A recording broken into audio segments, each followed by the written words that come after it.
Di Spanyol, suatu bencana misterius terjadi yang menyebabkan kehancuran maha dahsyat dan memakan korban jiwa yang tak kalah banyak. Sebelum bencana tersebut terjadi, seorang bocah bernama Didak sedang iseng memperbaiki traktor sambil mendengar siaran radio nasional. Diberitakan bahwa fenomena badai matahari sedang melanda bumi, sehingga suhu meningkat bahkan banyak satelit yang rusak. Namun mekanik bengkel datang dan menyanggah beritanya, lalu bilang ke Didak kalau sekarang adalah hari di mana alien mulai menginvasi bumi. Sementara di sisi lain, gadis cantik bernama Alba sedang membuat vlog aktivitasnya dan masuk ke goa untuk menemui ayahnya yang merupakan peneliti perubahan iklim. Setelah memvideokan pekerjaan ayahnya, dia pergi ke pasar dan bertemu dengan Didak yang sedang menemani ibunya menjaga toko.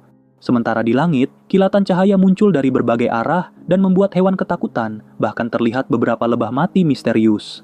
Sebagai guru bahasa Inggrisnya Didak di sekolah, Alba dihadiahi bingkisan dan memberikan sedikit nasihat pada Didak di depan ibunya. Sesampainya di rumah, ayahnya mengemas hasil penelitiannya dan berpamitan dengan sang putri untuk menuju Barcelona, tanpa menyadari kalau bencana yang sangat besar akan segera terjadi. Di sore hari saat Alba berkendara, dia melihat Didak sedang dibuli oleh 3 pemuda hingga dilemparkan ke dalam danau. Alba yang tahu kalau Didak tidak bisa berenang, langsung menceburkan diri dan mencari Didak yang mulai tenggelam.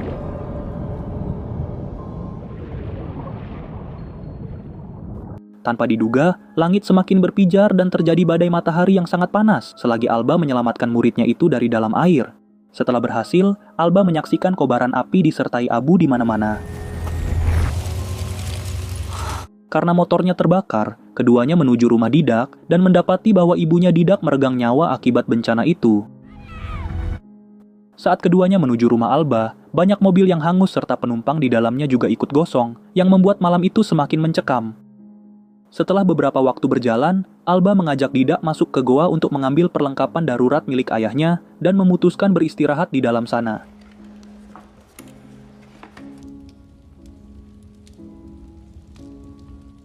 Di pagi hari, keduanya melanjutkan perjalanan ke rumah Alba dan terkejut manakala rumahnya yang agak jauh dari kota juga ikut hancur. Alba kemudian menghubungi ayahnya yang belum pulang, sementara Didak mencoba menyalakan TV dan radio yang sama sekali tidak berfungsi. Saat sadar kalau jaringan telekomunikasi sudah mati, Alba mengecas HP-nya menggunakan listrik tenaga surya dan pergi ke kota untuk mencari orang yang masih hidup. Namun sayangnya, mereka hanya melihat kota yang hancur, ditambah bau busuk dari para korban yang terdampak bencana. Saat Didak mengambil senjata polisi, Alba melarangnya dan mereka beralih mencari motor yang masih berfungsi. Tanpa diduga, bocil meresahkan ini malah mendorong Alba yang tidak siap, sehingga Alba terjatuh dan tertusuk besi tajam. Setelah sampai rumah, Alba mengobati lukanya dengan peralatan medis seadanya, tanpa menyadari kalau dirinya beresiko mengalami penyakit tetanus.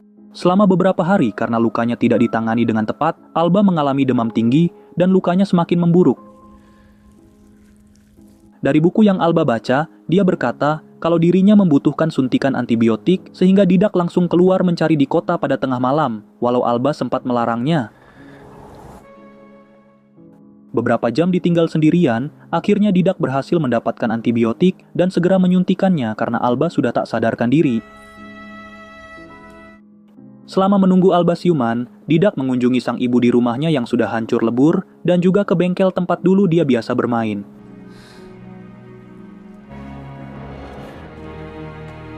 Beberapa hari kemudian, Alba bangun dan bocil meresahkan ini langsung memeluknya. Alba takjub karena dengan inisiatif Didak, lukanya kini sudah sembuh. Setelah itu hari-hari mereka diisi dengan bertahan hidup, di mana Alba fokus menanam sayur mayur, sementara Didak membantunya diselingi bermain bola. Dengan mengibarkan bendera putih agar diketahui tim penyelamat, Alba juga rutin merekam aktivitasnya bersama Didak. Suatu hari, Didak panik setelah mendapati ada bercak darah di kasur. Dia pun segera menghampiri Alba yang sedang mencuci pakaian dan diberitahu kalau darah tersebut wajar bagi kaum wanita. Sesudah dijelaskan, si Samsul malah penasaran dengan tombol nuklirnya Alba. Namun Alba melarangnya menyentuh dan berkata kalau Didak belum cukup umur. Beberapa hari selanjutnya, mereka masih bertahan hidup semaksimal mungkin dan hubungan keduanya juga makin akrab satu sama lain.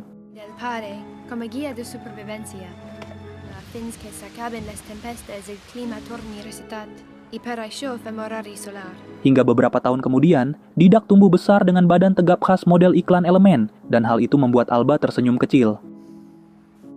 Suatu hari ketika Alba menyiram tanaman dan Didak memantau sekeliling, Didak mendapat jackpot dengan menyaksikan Alba yang sedang mendinginkan badan, dan dia memilih untuk lebih fokus.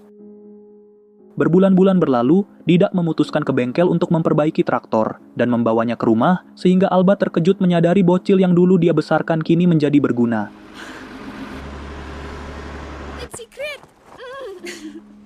Menyadari tim penyelamat tidak pernah ada, keduanya memutuskan bergerak ke Barcelona demi mencari ayah Alba yang kemungkinan masih hidup dengan melewati ribuan bangkai kendaraan dengan mudah menggunakan traktor.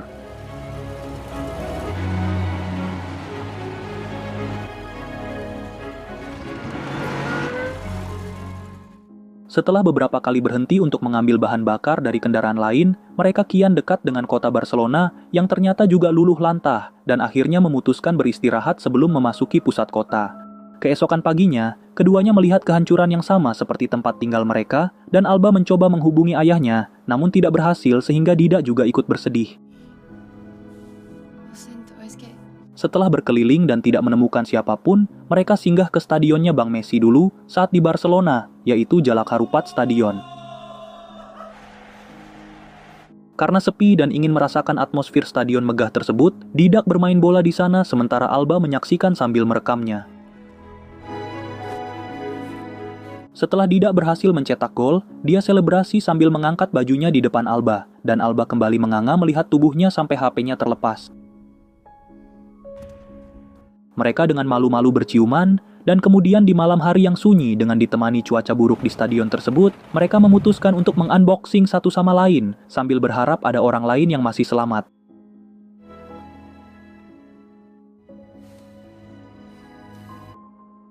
Beberapa hari tidak menemukan siapapun, mereka akhirnya memilih menetap di pinggir pantai, dan seminggu kemudian, Alba mengumumkan kalau perutnya sudah terisi, sehingga Didak sangat bahagia karena kegacorannya. Selama menunggu kelahiran buah hatinya, Alba mengisi pengetahuan mengenai cara melahirkan sampai membesarkan anak sambil terus dijaga oleh Didak yang sangat menyayanginya. Berbulan-bulan berlalu, dan persiapan melahirkan sudah lengkap, tibalah saatnya Alba untuk melahirkan anak pertamanya sambil ditemani sang kekasih. Akhirnya setelah itu, mereka berhasil dikaruniai seorang anak yang sehat dan diberi nama Kai. Keesokannya saat Alba menyusui dan Didak mencicipi apa yang diminum oleh Kai, mereka melihat kapal layar sehingga Alba melambaikan tangan agar kapal tersebut mendatanginya. Sementara itu, Didak tampak tidak menginginkan orang lain di tengah keluarganya tersebut, namun Alba bersikeras dengan kemauannya sehingga Didak mengambil senjata tajam untuk jaga-jaga. Tanpa diduga, mereka melihat pria tua di pinggir pantai yang masih bernapas sehingga langsung ditolong. Setelah lukanya diobati, pria tua itu berterima kasih dan meminta izin untuk memeluk keduanya, dan kemudian menangis terseduh-seduh. Pria tua itu mengingat bahwa saat mesin kapalnya rusak dan sudah menurunkan jangkar, sebuah badai besar menerpanya hingga jatuh ke air. Selama beberapa hari memperbaiki kapal, pria itu selalu turun ke darat dan membagi ilmu mengenai pelayaran dan juga pertanian yang membuat Alba merasa pria tua itu sangat mirip dengan ayahnya. Suatu hari, Didak mulai cemburu dengan kedekatan Alba dengan pria itu, dan firasatnya terbukti saat memergoki pria tua itu sedang mengintip Alba yang sedang menyusui. Namun pria tua itu beralasan kalau dia hanya ingin memberikan madu yang dipanen langsung dari pulau asalnya yang berguna meningkatkan kualitas ASI pada Alba di masa menyusui. Mendengar penjelasannya, Didak tetap marah dan kemudian memintanya pergi, apalagi diketahui kalau kapalnya sudah selesai diperbaiki. Akhirnya pria tua itu menuruti perkataan Didak, namun sebelum pergi, dia berbalik dan mengundang keduanya untuk pesta kecil-kecilan di kapal sebagai bentuk rasa terima kasih. Tanpa diduga, Alba langsung mengiyakan tanpa meminta pendapat Didak terlebih dahulu. Sesudah bersiap-siap dan naik kapal, keduanya yang turut membawa sang putra dijamu oleh pria itu dengan tontonan layar tancap, sehingga malam tersebut terasa spesial bagi keduanya.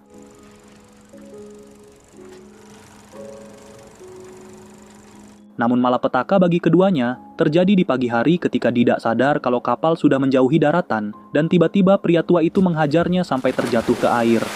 Mendengar kegaduhan tersebut, Alba keluar dan terkejut melihat Didak berada di air, sehingga dia langsung melempar pelampung sambil terjun menyelamatkannya. Namun tanpa diduga, pria tua itu kabur menjauh sambil membawa putra mereka, yang membuat keduanya hancur berkeping-keping. Sesampainya di darat, baik Alba maupun Didak langsung melampiaskan kemarahannya dengan merusak apa yang pria tua itu ajarkan, termasuk botol madu yang kemarin diberikan. Berjam-jam melihat ke arah laut, mereka akhirnya memutuskan akan mengambil kembali putranya dengan melakukan persiapan yang diperlukan. Selama beberapa hari keduanya mencari pulau yang kemungkinan dijadikan tempat tinggal pria tua tersebut sambil berusaha mempersiapkan kapal dan belajar navigasi pelayaran.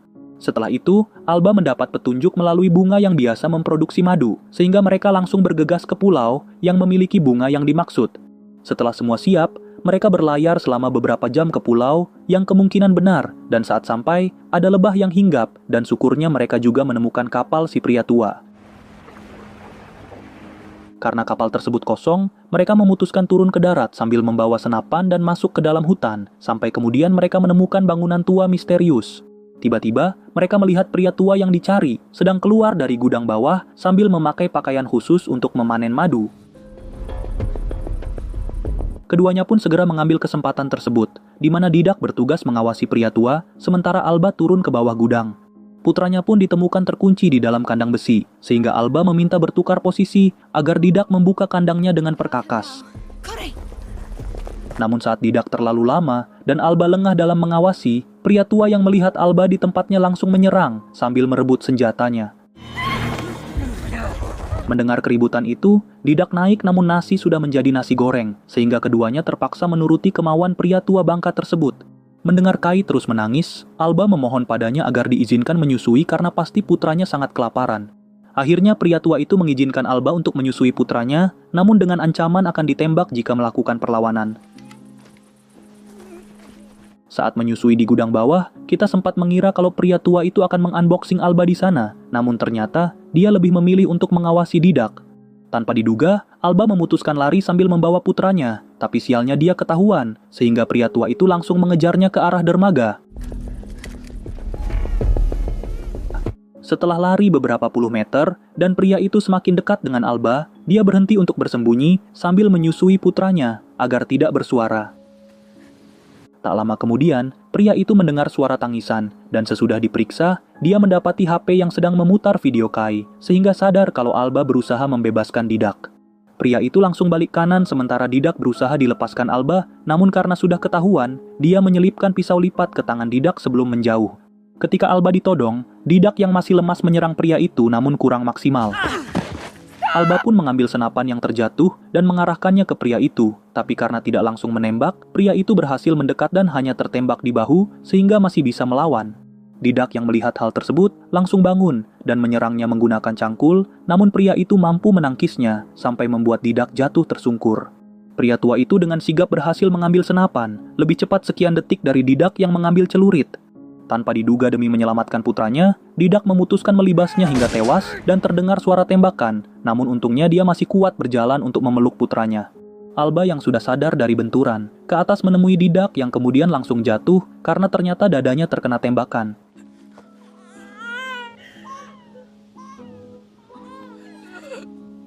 Alba pun harus menjadi janda di tengah bencana karena kesalahannya sendiri, yang tidak langsung menghabisi pria tua ketika tadi ada kesempatan. Beberapa tahun kemudian, Kai sudah tumbuh dan memiliki hobi yang sama dengan ayahnya. Alba kemudian memperlihatkan rekaman video Didak pada putranya saat bersenda gurau, bermain bola, sampai akhirnya Kai lahir. Tujuan hidup Alba pun menjadi ambigu bagi saya, karena di akhir, Alba mengisyaratkan kalau cintanya dengan sang anak merupakan benih awal umat manusia.